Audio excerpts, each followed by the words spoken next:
Caim, o Senhor da Sombra da Morte, Caim Baltzamor.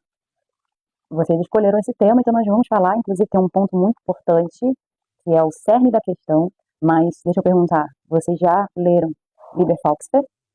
Um livro que na verdade tem o 1, 2 e o 3, da corrente 182, Liber Falcifer, Falcifer com X, Falcifer significa foice, e a gente tem um X aí da questão que é para diferenciar de outras correntes, de outros cultos. Então a gente tem o Liber Falcifer que explica ali nos seus livros, no 1, no 2, no 3, tudo sobre esse culto cainita necromântico. Mas se você não leu, não tem problema. Eu vou me esforçar aqui para explicar de uma forma que você compreenda o X da questão que eu quero chegar sobre esse tema. E eu confio no potencial de vocês. Nós temos dentro da tradição vários aspectos de Caim. E um dos aspectos, que é o que a gente vai falar aqui, que é sobre Caim, o Senhor da Sombra da Morte, ele é um dos aspectos mais transcendentes, que é o que um luciferiano busca, o caminho da apoteose, da autodeificação. E lembrando que tudo tem o seu simbolismo, não é para a gente levar ao pé da letra. Como, por exemplo, quando a gente diz que Caim matou Abel, há nuances de interpretação através da sua capacidade de hipnose ou de conhecimentos advindos dos mortos, ou também pelo seu desenvolvimento, em que estágio está o seu entendimento sobre essas filosofias, principalmente a filosofia luciferiana. Então existe também a possibilidade da gente interpretar que quando Caim mata Abel, ele mata uma parte sua que corresponde ao homem de barro, a uma limitação imposta pelo demiurgo que aprisiona a nossa centelha divina, a nossa chama negra, num recipiente de carne que a gente chama de recipiente de barro. E ao enterrar debaixo da terra Abel, ele está passando por um estágio alquímico, o estágio de nigredo, a decomposição, a putrefação, para que a sua essência possa se desabrochar.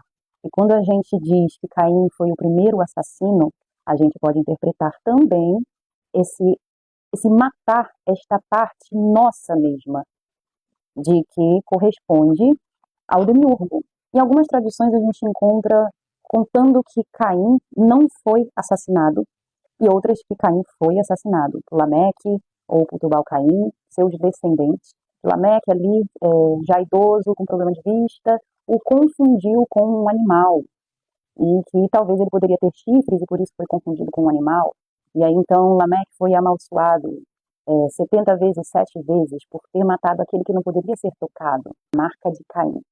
E que a gente não pode definir exatamente que marca era essa, dependendo da tradição, vai ser uma marca. E Caim vagou por 7 gerações. O que simboliza esse vagou por 7 gerações?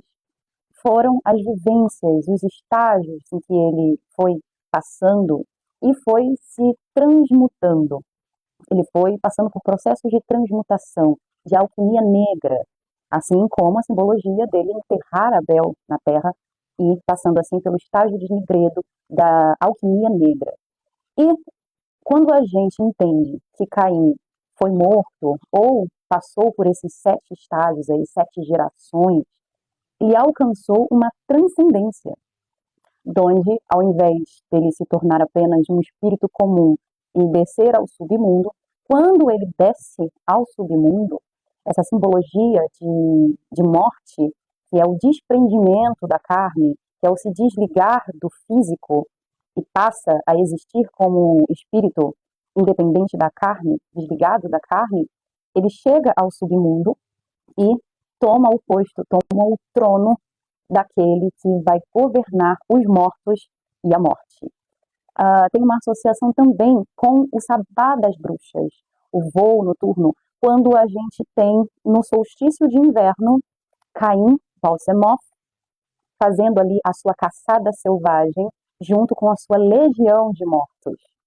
E o que a gente pode pegar aqui, que é o cerne da questão, é essa questão de transcender. Por quê?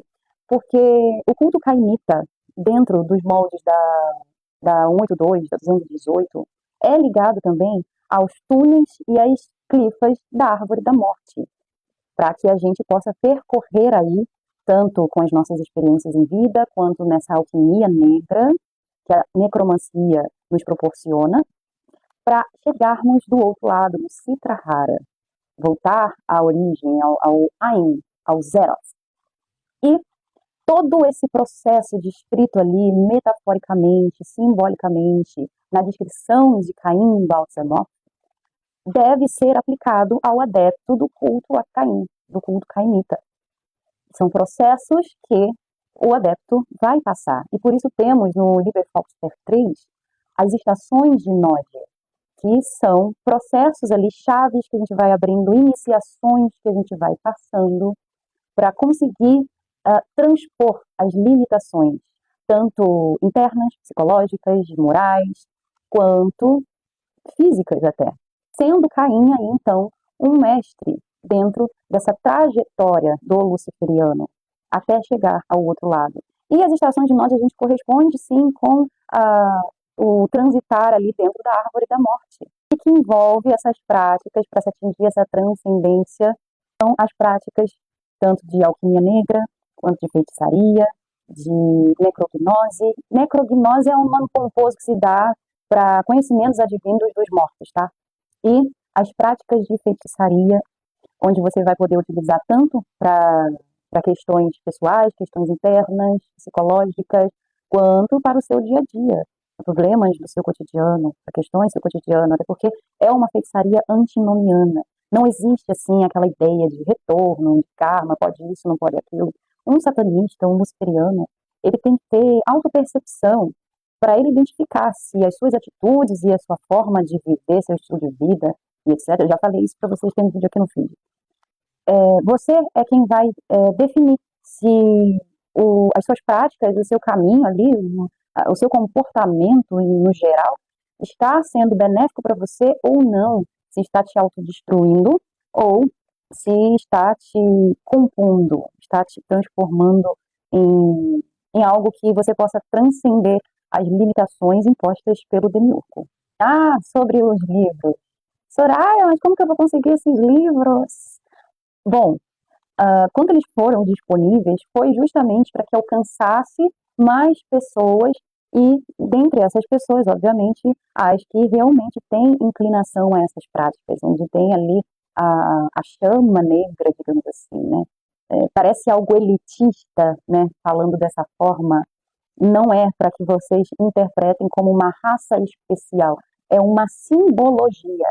Existem outras tradições caídas. E eu, particularmente, compacto muito com esses ensinamentos do culto a Caim dentro da corrente 182, por conta dessas práticas necromânticas, e fico até muito feliz com a forma que eu tenho a possibilidade de trazer esse tipo de conteúdo para vocês de uma forma sem aquele peso do olha, toma cuidado, olha, é trevoso, é do mal, sem esse estigma, porque naturalmente quem se aproxima desses saberes por interesses escusos não vai conseguir atingir aí uma profundidade. E aqueles que se inclinam e de fato ressoa com a sua essência vão sentir, vão perceber, vão se apaixonar, vão sentir vibrar por dentro. E, gente, estudem os livros, leiam até o momento, tenham até o 3, e em breve, com certeza, eles vão disponibilizar mais um, será o 4, e eu acredito que vão tratar dos emissários de Caim, dos poderosos mortos que trabalham na senda da necromancia do culto caimita. Inclusive, também esses fundamentos ressoam muito com os ensinamentos que os poderosos mortos que trabalham comigo passam, como, por exemplo, a bruxa de Éfeso.